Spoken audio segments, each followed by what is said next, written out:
상대방의 글을 읽고 있다. 한 사람은 단순히 문장만 읽고 다른 한 사람은 콜라와 간단한 스낵을 먹으며 읽었다. 이 두 사람 중 누가 더 글에 직접적인 영향을 받게 될까? 이것은 심리학자 제니스의 실험으로 콜라와 스낵을 먹으며 글을 읽었던 사람들이 더 쉽게 글의 영향을 받고 의견의 변화를 보였다고 한다. 우리는 이 실험에서 사람들은 무엇을 먹는다는 행위로 만족감을 느끼고 그 만족감의 영향을 받아 더 쉽게 설득을 당할 수 있게 된다는 것을 알 수 있다. 한 솥밥을 먹는다는 말이 있듯이 이러한 음식의 힘 때문에 많은 세일즈의 달인들은 고객과 식사 자리를 갖는다.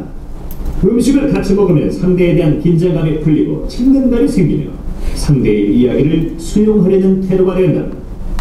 더구나 식사를 하는 동안에는 방해받지 않고 상대방의 시간을 독점할 수 있다. 만약 식사가 어렵다면 대한민국에서 가장 인기 있는 음료인 커피. 이 커피 속에 설득의 묘약이 숨겨져 있다는 사실을 알고 있는가? 그 묘약은 바로 카페인. 카페인의 설득 효과를 알아보기 위해 한 실험이 있었다. 두 종류의 오렌지 주스를 준비했다. 단 한쪽의 잔에는 일반 오렌지 주스, 다른 한쪽은 오렌지 주스 안에 커피 두 잔에 해당하는 카페인을 넣었다. 자, 각각의 주스를 두 사람에게 마시게 했다.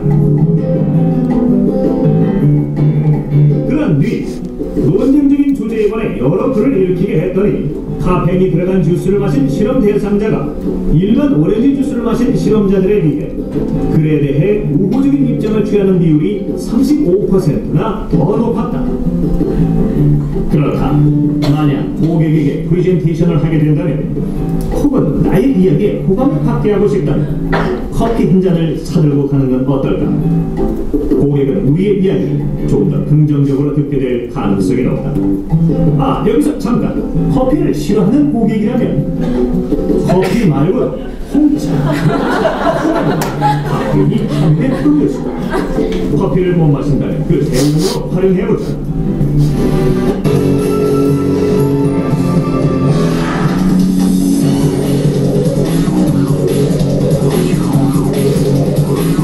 우리는 심리학자 자이언스의 졸업사진 실험에서 그 힌트를 얻을 수 있다. 일단 졸업 앨범에서 12명의 사진을 무작위로 고른다. 그 사진을 0회에서 25회까지 각기 다른 횟수로 반복해 2초씩 보여준다. 그런 뒤 12명의 사진을 다시 보여주며 각각의 사진에 대한 호감도를 조사했다. 그 결과 사람들은 많이 반복해서 보여준 사진의 인물일수록 호감도를 높게 평가했다. 이러한 현상을 단순 접촉 효과라고 한다. 단순히 얼굴을 보고 접촉하는 것만으로도 상대방이 느끼는 호감도는 확연히 달라진다는 사실이다. 그래서 우리가 단순 노출 효과 그렇게 표현하기도 하는데 그만큼 어떻게 보면 사람들은 자주 보면 호감이 발생한다 이런 거죠. 그런 관점에서 보면 눈에 직접 보여주는 것 그만큼 더 좋은 게 없겠죠. 그래서 눈으로 보게 되면 비주얼한 어떤 모습이 잡히게 되면 거기에 대해서 더욱더 구체적으로 자기가 인지한 것들을 더 그리게 되죠. 강화를 하는 효과가 발생한다 이겁니다. 그런 면에서 아마 시각화해주는 것, 직접 면대면으로 만나는 것, 그냥 전화로 하거나 뭐 이메일로 편지로 이렇게 하는 것보다는 그냥 직접 만나가지고 면대면으로 가는 것이 훨씬 더 호감을 상승할 수 있다. 고객의 마음을 사로잡기 위한 제1의 원칙, 많이 접촉하라. 쏙 친근 효과. 우리는 무의식적으로 정면에 앉으려 한다. 그런데 심리학적으로 보면 정면에 앉는다는 것은 상대를 공격하겠다는 일종의 신호임세. 경찰이 용의자를 면담할 때 원탁에 앉거나 옆에 앉아 이야기하지 않는 것도 이때 마주본 상태에서 서로를 견제하며 치열한 신전을 벌인다. 따라서 상대방의 호감을 얻어내야 할 경우에는 정면이 아닌 상대의 시선에서 가장 오른쪽 자리에 앉는 것이 유리하다. 정말 그럴까? 우리는 간단한 실험을 실시했다.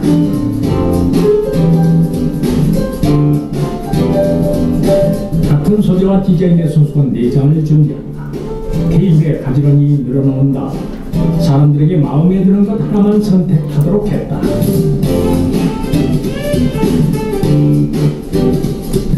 똑같은 내장의 손수건.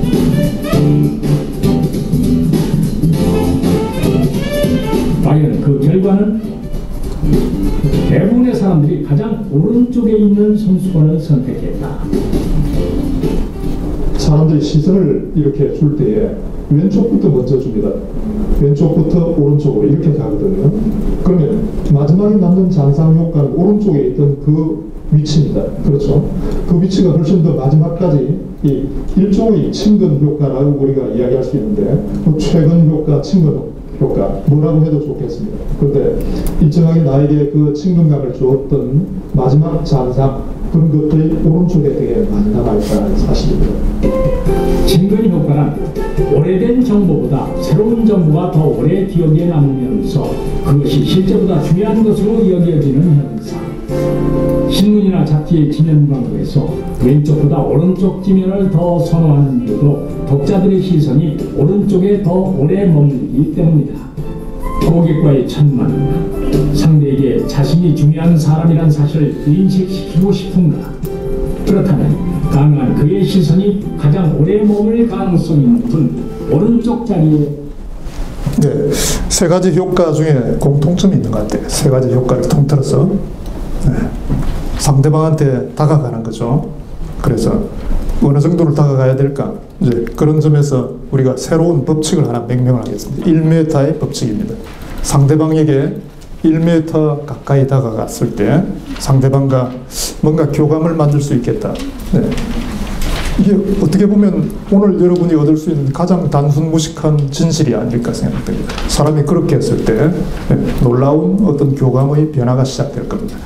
우리가 앞에 교감을 잠깐 이야기를 했는데 3단계 기억나십니까? 제일 먼저 뭘 합니까? 네. 자, 두 번째는 상대방에게 한편이라고 이야기해 줘야 되겠죠. 세 번째, 상대방의 고통. 그렇죠? 어떻게 보면 여러분들의 고객들, 여러분들의 대상자는 어떤 고통이나 어떤 인생에 있어서의 그 쓴맛, 단맛을 많이 본 분들 같아요. 그렇죠? 이제 그런 점에서 그분의 그 고통에 같이 공감할 수 있는 여지가 꽤 많을 것 같아요. 그 사람이 지금 마냥 즐거운 건 아닙니다. 과거의 모든 고통들이 있을 텐데 그런 것에 공감을 하는 게 굉장히 중요하겠네요. 자, 요거를 우리가 아무리 시간이 없고 또 좀 자리가 좀 불편하다 하더라도 잠깐의 실습 동작으로 따라 주시겠습니까? 자, 자리에서 한번 다 일어나 보시죠. 네, 일어날 수 있는 분만 일어나세요. 앉아 계셔도 좋겠습니다. 자, 두 사람씩 짝을 좀 지어 주십시오. 두 사람씩. 남녀 불문입니다. 두 사람씩 짝을 지어서 서로를 바라보세요. 자, 정면으로 바라봅니다. 한번 바라보세요. 네. 자, 짝이 없는 분은 옆 사람 주변에 어떻게 하는지 한번 관찰해 주시기 바랍니다. 네. 자, 이때 원칙은 1m입니다. 1m 안쪽으로 들어가면 좋겠죠. 네. 자, 첫 번째 응시는 상대의 눈을 바라보는데 이때 눈 동자를 보면 안 됩니다. 눈 동자는 우리 뇌과학에서도 여러분들이 혹시 뭐 아시는 분도 많이 아실 텐데 파충류의 뇌하고 연결이 되어 있습니다. 그래서 상대방의 눈 동자를 보게 되면 공포 그 자체입니다. 그래서 오래 보지를 못해요. 어디를 봐야 될까? 눈 주변의 근육을 봅니다. 눈 주변의 근육을 보는데 그 근육이 뭡니까? 주로 눈가의 주름살, 미간, 눈썹, 콧등, 입술까지 좋습니다. 한번 바라보세요. 자, 보게 되면 많은 정보가 있을 겁니다. 네, 상대방이 지금 초조한지 불안한지 빨리 이 세미나 끝나고 집에 가고 싶은지 뭔가 읽힐 겁니다. 네. 자, 보입니까? 네. 자, 이렇게 하면 여러분이 5분에서 10분을 상대를 볼 수가 있습니다. 이제는 여러분이 바로 응시를 통해서 상대방의 안색을 살피고 정보를 얻는 거다. 굉장히 중요한 장면입니다. 근데 1m 안에서 해야 됩니다. 그래야 교감의 물질이 전달되기 시작할 겁니다. 자, 두 번째 단계는 조금 더 다가섭니다. 50cm 정도 다가서고 상대방과 손을 한국형 악수를 하는 것처럼 맞잡습니다. 네, 손을 같이 잡아주세요. 자, 네, 두 손을 잡아주시기 바랍니다. 두 손을 맞잡아 주시면 이 상태에서 흔들지는 말고, 네. 자, 상대방에게 나의 따뜻한 마음, 예스라는 마음을 이 손 브릿지를 타고 들어갈 수 있도록 한번 해봐 주세요. 네, 느낌을. 자, 상대는 여전히 바라보고 있고, 네. 자, 뭔가 느낌이 갑니까? 이때 우리가 한번 외쳐봅시다. 예스, 예스, 예스를 3번 한번 외쳐보겠습니다. 시작. 예스, 예스, 예스. 오케이. 자, 이제 마지막 단계입니다. 연민은 상대를 불쌍히 여기는 마음이 생깁니다. 네. 이제 완전히 다가가서 포옹을 좀 해줍니다. 네, 상대를 불쌍히 여기는 마음으로 거리를 완전히 밀착하고, 그리고는 이때 등을 두드리지 않습니다. 네. 상대방의 숨소리, 심장박동 소리를 고요히 들을 수 있을 것 같은 느낌을 한 번 더 해주십시오. 자, 그만하세요. 네. 자리에 앉아주시기 바랍니다. 여러분의 멋진 체험이 될 것 같아요. 그렇죠? 이 세미나에 와서 이런 걸 해볼 줄은 생각을 못했을 것 같아요. 네. 그런데 이거는 이 3가지 교감의 동작을 한번 각인할 수 있는 굉장히 중요한 순간 같습니다. 사람은 이렇게 해서 친구가 되는 겁니다. 이렇게 해서 마음이 열려지게 되어 있습니다. 1m의 효과 때문에 그렇습니다. 이 의학적인 증거는 이미 이제 1973년에 보니까 리초라티라는 사람이 이탈리아의 뇌과학자 의사입니다.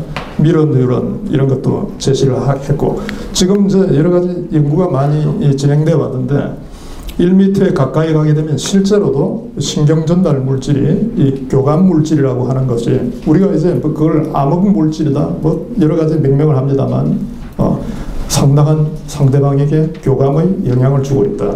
그래서 어떻게 보면 상대방에게 1m 이내로 다가가서 뭔가 대화를 시작할 때에, 그때에 여러분이 30% 이상의 호감을 상승시키면서 갈 수 있다면 이제 얼마나 멋진 일입니까?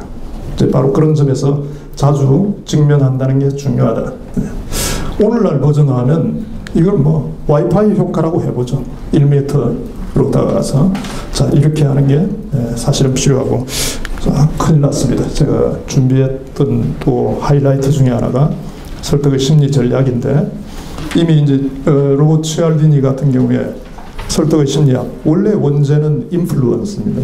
네, 상대방에게, 사람들에게 영향력을 어떻게 행사할까, 그런 전략적인 6가지 법칙, 그런 게 간단하게 그냥 지나갈게요. 동영상 생략하고, 이 6가지 법칙이 이겁니다. 상호성, 일관성, 사회적 증거, 호감, 권위, 희귀성. 사람의 편견과 착시, 사람의 심리적인 접근을 활용하는, 사람을 움직이는 전략이다. 이렇게 보시면 되겠습니다. 그래서 여기에서 키워드만 생각을 하면 좋겠습니다. 상호성. 상호성은 give and take입니다. 그래서 상대방한테 먼저 주게 되면 돌아온다라는 겁니다. 두 번째, 일관성. 상대방은 자기가 하는 모든 행동을 합리화합니다. 상대방이 자기가 중요한 존재라고 인정하는 겁니다. 그게 바로 일관성입니다. 그래서 여러분은 상대방의 일관성을 방해하지 않는 전략이 필요합니다. 방해를 하더라도 살짝 방해해야 됩니다. 사회적 증거. 3사람 이상의 다수가 하면 모든 게 옳다라는 신념을 가집니다. 사람이 이상합니다. 자기만 옳다라고 생각하다가 또 다수가 옳다라고 인정하는 게 사람이다. 4번째, 호감은 사람이 비슷하면, 유사하면 호감이 생깁니다. 그래서 유사성의 법칙이라고도 이야기를 합니다.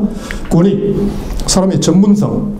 여러분도 전문성이 있어야 되겠죠. 그래서 무슨 뭐 하다못해 뭐 이상한 자격증이라도 명함에 하나 새기고 다니면 조금 달라져요. 그렇죠? 네. 근데 그 전문성 그 자체가 상대방에게 일정한 영향을 주더라. 희귀성, 뭔가를 제안하면 돼. 네. 그런 관점에서 다시 한번 이 전략을 좀 정리를 해보면, 첫 번째, 상호성은 먼저 줘라. 여러분이 먼저 주는 행동입니다. 먼저 뭘 줄 겁니까? 여러분이 돈을 줄 겁니까? 아니잖아요. 그죠? 먼저 존경을, 먼저 인정을, 먼저 상대방이 소중하고 중요한 존재라는 것, 먼저 배려를, 먼저 인사하는 것, 이게 철저하게 우리의 설득의 법칙 제1장 1조라고 보면 되겠습니다. 이제 그런 관점에서 give and take, 좀 내공이 좀 잘하면 여러분은 이제 give and take가 아닙니다. give and give, 주고 또 주고. 좀 더 잘하고 좀 더 내공이 완벽해 가까워지면 이제는 그런 것도 아니에요. give and forget. 주고 잊어버리는 것. 네, 그렇게 가야 됩니다. 이제 그런 관점에서 내가 먼저 준다라는 행동, 그리고 나중에 돌아올 것 자체는 여러분이 잊어버린다는 것. 네. 두 번째, 일관성의 법칙은 상대방에게 방해하지 않는 것이기 때문에 상대방을 좀 강화를 해줍니다. 이름표를 붙여줘라. 대한민국 최고의 천사시네요. 뭐 예를 들어 천사표 인간, 아이디어표 인간, 어떤 유형. 여러분이 자녀가 있는 분들은 자녀를 동기부여하는데도 굉장히 유효합니다. 아이들의 일관성을 움직여야 되겠죠. 야, 우리 개똥이는 과학 천재네. 뭐 이런 표현들, 그런 것들을 알게 모르게 여러분이 상대방에게 긍정적인 이름을 붙여주는 것, 라벨을 붙여주는 것. 네. 세 번째는 여러분들에게도 굉장히 중요할 것 같아요. 이게 3명의 핵심 지지자를 여러분이 확보를 할 수 있다면 네트워크가 만들어질 수 있다는 겁니다. 네. 흔히 이제 정치판에서 대통령이 되는 방법, 이것도 바로 이런 건데, 새 입을 만드는 거예요. 그래서 많은 사람들을 목표로 처음부터 할 수는 없는 겁니다. 딱 3명 정도가 여러분을 점점 소개를 해주고 멤버가 일어날 수 있는 이제 그런 관점에서 굉장히 전략적인 중요한 부분이다. 네 번째, 상대방과 호감을 만들고 가는 게 중요한데 판을 깨지를 말아라. 판을 깬다는 것은 저하고 다르네요 이런 말을 쓰지 마세요. 네. 무조건 혹시 처음처럼 마시세요? 그러면 저도 이제 오늘부터 참이슬이 아니고 처음처럼으로 갑니다. 이런 뭐든지 상대방과 유사하게 만들어주는 거 따라하는 겁니다. 전략은 별거 아니었어요. 그렇게 하면 호감이 가동되기 시작하더라. 다섯 번째, 권위의 법칙은 여러분들 자신이 사실은 브랜드가 되어줘야 되겠죠. authority, 원어로는 authority의 법칙인데 authority라는 것은 전문성입니다. 그러다 보니까 전문성이 있어야만 여러분이 권위가 생길 텐데 여러 가지도 있겠지만 여러분이 이 분야에서 어떤 전문성을 보여줄 건지 이제 여러분들이 공부를 많이 하고 많은 경험을 해야 될 줄로 생각이 됩니다. 자, 마지막의 희귀성의 법칙은 제한을 하는 겁니다. 이 내공에 이르려면 사실은 여러분이 굉장히 많은 달관을 좀 해야 될 줄로 생각됩니다. 예를 들어 저희는 첫 기부자에게는 10억까지만 받습니다. 예를 들어 그렇게 하는 분이 있을 수 있어요. 네. 이제 그처럼 그 제안을 한다는 건 놀라운 신뢰를 준다라는 겁니다. 제가 지금까지 봐온 분 중에서 오직 당신밖에 없습니다 라고 제안을 해준다. 상대를 긍정을 극대화해주는 방법이 되겠습니다. 그래서 이 제안은 내공이 굉장히 많이 강화되어야만 발휘될 수 있는 그런 부분이라고 봅니다. 자, 6가지 여러분이 좀 이 인터넷이나 책에도 많이 나와 있으니까 6가지 법칙을 여러분의 심리 전략으로 활용하면 좋을 것 같아요. 제가 한 가지만 말씀드리고 끝내겠습니다. 마지막 교재 핸드아웃에 동그라미 5개 있죠. 네. 그래서 우리는 어떻게 하자는 거냐. 그래서 좀 쉽게 일단 여러분이 상대를 설득하고 협상하고 타인 변화를 하려고 하는 모든 마음을 먹기 전에 그냥 아무 생각 없이 먼저 이 5가지 프로세스는 반드시 돌려라라는 겁니다. 첫 번째는 만날 때 무조건 직면으로 만난다. 네, 이미 공부했습니다. 두 번째는 여러분이 상대의 마음을 열어줘야 됩니다. 이럴 때 어떻게 할 거냐. 선제 겸손을 발휘하는 게 좋겠다. 네. 그 미국의 한 전문가는 이런 방법을 소개를 합니다. 그쪽도 마찬가지죠. 상대방이 마음의 문을 열지 않기 때문에 처음에 어떻게 하느냐 하면 입을 반쯤만 벌린다. 한번 여러분도 해보세요. 반만 벌려서 옆 사람 한번 쳐다보세요. 네. 어떻게 보입니까? 갑자기 좀 어리부리한 사람처럼 보이잖아요. 그렇죠? 좀 모질한 사람. 이게 중요합니다. 그렇게 하니까 상대방이 방어벽 굉장히 높였다가 싹 내리는 거예요. 이렇게 어리부리한 사람이 나한테 이런 생각을 하기 시작한다는 거예요. 네. 자, 겸손 중요하죠. 세 번째는 그래서 여러분이 많은 말을 하면 안 돼요. 사실은 7대3의 법칙 이런 다양한 법칙들이 있을 텐데 질문을 위주로 한다. 상대방한테 질문을 하는데 추궁을 하지는 마세요. 큰일 납니다. 이게 꼭 여러분이 무슨 경찰서의 신문자 같아요. 왜 기부하시는데요? 이런 게 안 됩니다. 그렇죠? 네. 상대방한테 자랑하고 상대방한테 설명하고 상대방이 뭔가 떠들 수 있는 그런 기회를 주는 것이 바로 질문입니다. 이제 그런 점에서 질문으로 여러분들은 마치 인터뷰하듯이 진행하라.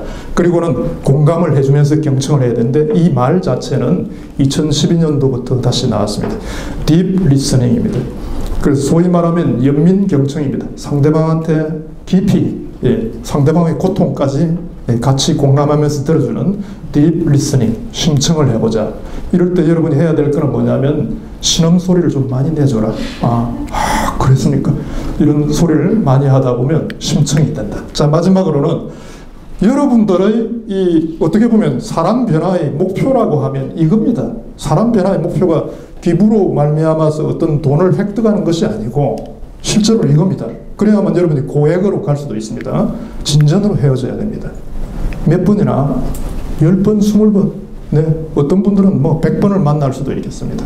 그래서 잦은 진전을 만들다 보면, 진전, 어드밴스를 만들다 보면 여러분이 중간중간 상당히 많은 산출물이 생길 겁니다.